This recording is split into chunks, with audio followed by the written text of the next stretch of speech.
ವೀಕ್ಷಕರೇ, ಕಾಸರಗೋಡ ಕೇರಳ ರಾಜ್ಯದಲ್ಲಿ ಅಧಿಕೃತವಾಗಿ ಸೇರ್ಪಡೆಯಾದ ನಂತರ ಅಲ್ಲಿ ವಾಸವಾಗಿರುವಂತಹ ಕಾಸರಗೋಡುವಿನ ಕನ್ನಡಿಗರಿಗೆ ಕೇರಳ ಸರ್ಕಾರದಿಂದ ಕೆಲವು ಶೋಷಣೆಗಳು ಆಗಿವೆ ಎಂದು ಹೇಳಲಾಗಿದೆ. ಕಾಸರಗೋಡಿನಲ್ಲಿರುವ ಕನ್ನಡಿಗರ ಉದ್ಯೋಗಕ್ಕೆ ಸಂಬಂಧಿಸಿದಂತೆ ಕೇರಳ ಸರ್ಕಾರವು ಕನ್ನಡಿಗ ಅಥವಾ ಕನ್ನಡತಿ ಸರ್ಕಾರಿ ಸಿಬ್ಬಂದಿ ನೇಮಕಾತಿಯ ಕಡಿತಕ್ಕೆ ಮುಂದಾಗಿದ್ದು, ಇಲ್ಲಿ 50% ಕನ್ನಡ ಭಾಷೆ ತಿಳಿದಿರುವಂತಹ ವ್ಯಕ್ತಿಗಳಿಗೆ ನೀಡಬೇಕೆಂದು ಈ ಹಿಂದೆ ಕೇರಳ ಸರ್ಕಾರವು ಆದೇಶವನ್ನು ನೀಡಿತ್ತು. ಆದರೆ ಈ ಒಂದು ಆದೇಶವು ಎಲ್ಲಿಯೂ ಜಾರಿಗೆ ಬಂದಿಲ್ಲ ಎನ್ನುವಂತಹ ಆರೋಪ ಕೂಡ ಕಂಡುಬಂದಿದೆ.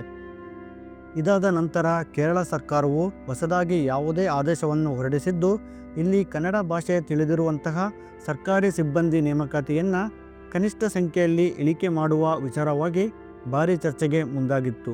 ಹಾಗೂ ಕಾಸರಗೋಡಿನಲ್ಲಿ ಇರುವಂತಹ ಕನ್ನಡಿಗರಿಗೆ ಕನ್ನಡದಲ್ಲಿ ಉದ್ಯೋಗಕ್ಕೆ ಅರ್ಜಿ ಸಲ್ಲಿಸುವ ಅವಕಾಶಗಳು ಇದ್ದರೂ ಕೂಡ ಅಲ್ಲಿನ ಪರಿಶೀಲನಾ ಸಿಬ್ಬಂದಿಯ ಕೊರತೆ ಇರುವುದರಿಂದ ಕಾಸರಗೋಡಿನ ಕನ್ನಡಿಗರು ಬೇರೆ ಭಾಷೆಯಲ್ಲಿ ಅರ್ಜಿಯನ್ನು ಸಲ್ಲಿಸುತ್ತಿದ್ದಾರೆ.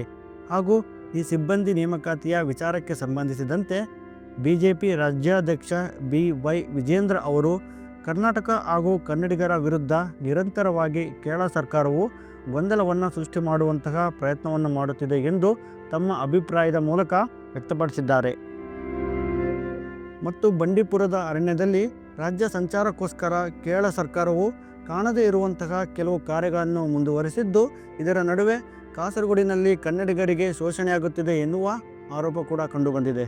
ಹಾಗೂ ಕಾಸರಗೋಡಿನಲ್ಲಿರುವಂತಹ ಕನ್ನಡಿಗರಿಗೆ ಕೇರಳ ಸರ್ಕಾರವು ಯಾವುದೇ ರೀತಿಯ ಪ್ರಾಮುಖ್ಯತೆಯನ್ನು ನೀಡುತ್ತಿಲ್ಲ ಎನ್ನುವ ಆರೋಪ ಕೂಡ ಕಂಡುಬಂದಿದೆ. ಆದರೆ ಈ ವಿಷಯಕ್ಕೆ ಸಂಬಂಧಿಸಿದಂತೆ ಕರ್ನಾಟಕ ರಾಜ್ಯ ಸರ್ಕಾರವು ಇಲ್ಲಿಯವರೆಗೂ ಯಾವುದೇ ಪ್ರತಿಕ್ರಿಯೆಯನ್ನು ನೀಡಿಲ್ಲ. ಕನ್ನಡಿಗರಿಗೆ ಸಿಗುತ್ತಿದ್ದಂತಹ ಉದ್ಯೋಗ ಹಾಗೂ ಅಲ್ಲಿನ ನಿರ್ದಿಷ್ಟ ಸೇವೆಗಳಿಗೆ ಕೇರಳ ಸರ್ಕಾರವು ಪರೋಕ್ಷವಾಗಿ ಅಡ್ಡಿ ಮಾಡಿದೆಯಂತೆ. ಕಾಸರಗೋಡಿನಲ್ಲಿ ನಡೆದ 2011ನೆಯ ಜನಗಣತಿಯ ಪ್ರಕಾರ ಒಟ್ಟಾರೆ ಕೇರಳದ ಕಾಸರಗೋಡಿನಲ್ಲಿ 4.2% ಜನ ಕನ್ನಡವನ್ನು ಅವರ ಮಾತೃಭಾಷೆಯನ್ನಾಗಿ ಮಾತನಾಡುತ್ತಾರೆ.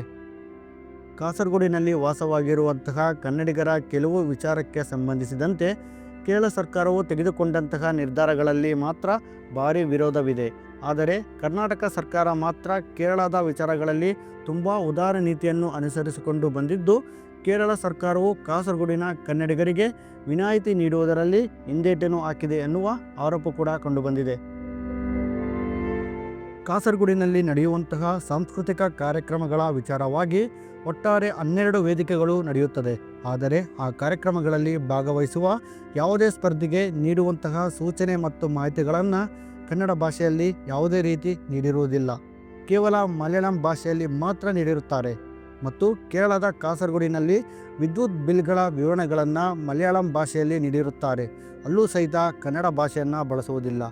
ಆದರೆ ಅಧಿಕಾರಿಗಳ ಸೂಚನೆಯಲ್ಲಿ ಯಾರಾದರೂ ಕನ್ನಡ ಭಾಷೆಯ ಬೇಡಿಕೆಯನ್ನು ಇಟ್ಟಾಗ ಮಾತ್ರ ಇಂಗ್ಲಿಷಲ್ಲಿ ವಿದ್ಯುತ್ ಬಿಲ್ಗಳ ವಿವರಣೆಯನ್ನು ನೀಡಲಾಗುವುದು ಎಂದು ಆದೇಶವನ್ನು ಕೊಟ್ಟಿದ್ದಾರೆ.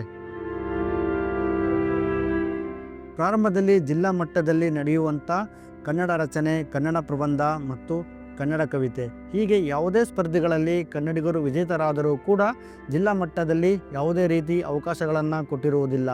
ಆದರೆ ಕೆಲವು ವರ್ಷಗಳ ನಂತರ ಕನ್ನಡದ ಅಧ್ಯಾಪಕರ ಒತ್ತಡದ ಹಿನ್ನೆಲೆಯಲ್ಲಿ ಹಾಗೂ ಜಿಲ್ಲಾ ಮಟ್ಟದ ಉಪನಿರ್ದೇಶಕರಾಗಿರುವ ಮಧುಸೂದನ್ ಅವರು ಕನ್ನಡ ವಿದ್ಯಾರ್ಥಿಗಳಿಗೆ ಜಿಲ್ಲಾ ಮಟ್ಟದಲ್ಲಿ ಭಾಗವಹಿಸುವುದಕ್ಕೆ ಅವಕಾಶವನ್ನು ಕಲ್ಪಿಸಿಕೊಡುತ್ತಾರೆ. ವೀಕ್ಷಕರೇ, 1956 ನವೆಂಬರ್ 1ರಂದು ಕಾಸರಗೋಡವನ್ನು ಕರ್ನಾಟಕದಿಂದ ಕೇರಳ ರಾಜ್ಯಕ್ಕೆ ಅಧಿಕೃತವಾಗಿ ಸೇರ್ಪಡೆಯನ್ನು ಮಾಡಿದ ಕೆಲವು ವರ್ಷಗಳ ನಂತರ ಕನ್ನಡ ಮಾಧ್ಯಮ ಶಾಲೆಯ ವಿಚಾರಕ್ಕೆ ಸಂಬಂಧಿಸಿದಂತೆ ಕೇರಳ ಸರ್ಕಾರವು ಕನ್ನಡ ಮಾಧ್ಯಮ ಶಾಲೆಗಳಿಗೆ ಬರುವಂತಹ ಹಣದ ಫಂಡನ್ನು ರದ್ದುಗೊಳಿಸ್ತಾರೆ.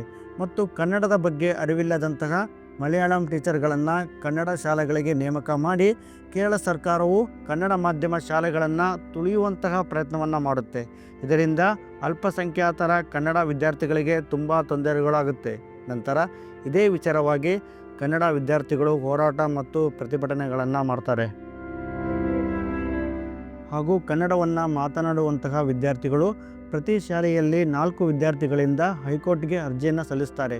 ಮತ್ತು ಈ ಅರ್ಜಿಯಲ್ಲಿ ಕನ್ನಡ ಮಾತನಾಡುವ ವಿದ್ಯಾರ್ಥಿಗಳಿಗೆ ಮಲಯಾಳಂ ಕಲಿಯುವುದು ಅಸಾಧ್ಯ ಮತ್ತು ಕನ್ನಡ ವಿದ್ಯಾರ್ಥಿಗಳು ಮಲಯಾಳಂ ಕಲಿಯುವಂತೆ ಒತ್ತಾಯಿಸಲು ಯಾವುದೇ ರಾಜ್ಯಕ್ಕೆ ಅಧಿಕಾರವಿರುವುದಿಲ್ಲ.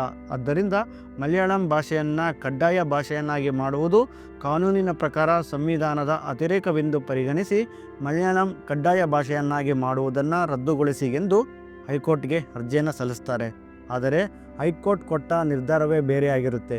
ಕಾನೂನಿನ ಚೌಕಟ್ಟಿನಲ್ಲಿ ಸೆಕ್ಷನ್ 3ರ ಪ್ರಕಾರ 1ನೇ ತರಗತಿಯಿಂದ 10ನೇ ತರಗತಿಯವರೆಗೂ ಮಲಯಾಳಂ ಭಾಷೆಯನ್ನು ಕಲಿಯುವುದು ಕಡ್ಡಾಯವಾಗಿದೆ ಎಂದು ಹೈಕೋರ್ಟ್ ಆದೇಶ ನೀಡಿದೆ. ಮತ್ತು 2002ರಲ್ಲಿ ಮುಖ್ಯಮಂತ್ರಿ ಆಗಿದ್ದಂತಹ ಎಸ್.ಎಂ. ಕೃಷ್ಣ ಅವರು ಕೇರಳ ಸರ್ಕಾರಕ್ಕೆ 500 ಕನ್ನಡ ಶಾಲೆಗಳಿಗೆ ಮಲಯಾಳಂ ಭಾಷೆ ತಮ್ಮ ಮಾತೃಭಾಷೆಯಾಗಿ ಪ್ರಮಾಣ ವಚನವನ್ನು ಸ್ವೀಕರಿಸುವುದರಿಂದ ವಿನಾಯಿತಿ ನೀಡುವಂತೆ ಕೋರಿದ್ದಾರೆ. ಕೊನೆಯದಾಗಿ ಈ ಗೊಂದಲಗಳು ಮುಗಿದ ನಂತರ ಜನರ ಬೇಡಿಕೆ ಮೇರೆಗೆ ಮಾಧ್ಯಮಿಕ ಶಾಲೆಗಾಗಿ ಮಡೋನಾ AUP ಶಾಲೆಯನ್ನು 1939 ಮೇ 26ರಂದು ಪ್ರಾರಂಭ ಮಾಡ್ತಾರೆ.